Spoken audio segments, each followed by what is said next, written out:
டேய் நேத்து sir assignment எழுதிட்டு வர சொல்லியிருந்தாரு, எழுதிட்டு வந்துட்டியா? அசைன்மெண்ட் தானே, அதெல்லாம் கரெக்டா முடிச்சிட்டேன்.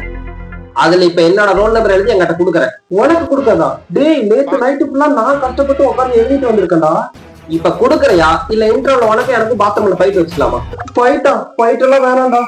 அப்படின்னா ரோல் நம்பரை சேஞ்ச் பண்ணி அசைன்மெண்ட் என்கிட்ட குடுறா. டேய் நான் எழுதுனத உனக்கு கொடுத்தா சார் நான் முடிக்கலன்னு சொல்லிட்டு என்ன திட்டுவாரா?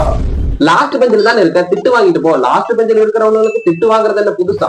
நீ ஃபர்ஸ்ட் பெஞ்சில் உட்காந்துட்டு கரெக்டா எழுத வந்துட்டு என்னோட மிரட்டி வாங்கி சப்மிட் பண்றியாடா? புடிச்சு தொலை. என்னப்பா நேற்று அசைன்மெண்ட் கொடுத்தது எல்லாம் முடிச்சுட்டு வந்துட்டீங்களா? சார் கரெக்டா கம்ப்ளீட் பண்ணியாச்சுங்க சார். வெரி குட்பா. ஃபர்ஸ்ட் பெஞ்ச் ஸ்டூடெண்ட்ஸ் எவ்வளவு ஒழுக்கமா கரெக்டா முடிச்சுட்டு வந்துருப்பாரு. ஏண்டா லாஸ்ட் பெஞ்ச் எருமாடு, நீ முடிச்சுட்டு வந்தியா? சார் எழுதலைங்க சார்.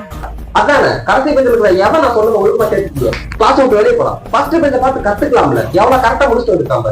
அவன் நல்லவன் நான் கெட்டவனா? இருக்கட்டும் சார் இருக்கட்டும். ஒரு நாள் இந்த உண்மையெல்லாம் தெரிய வரப்ப நீங்களே ஃபீல் பண்ணுவீங்க, அந்த பையனை போட்டு அவ்வளவு மிரட்டணுமேன்னு சொல்லிட்டு.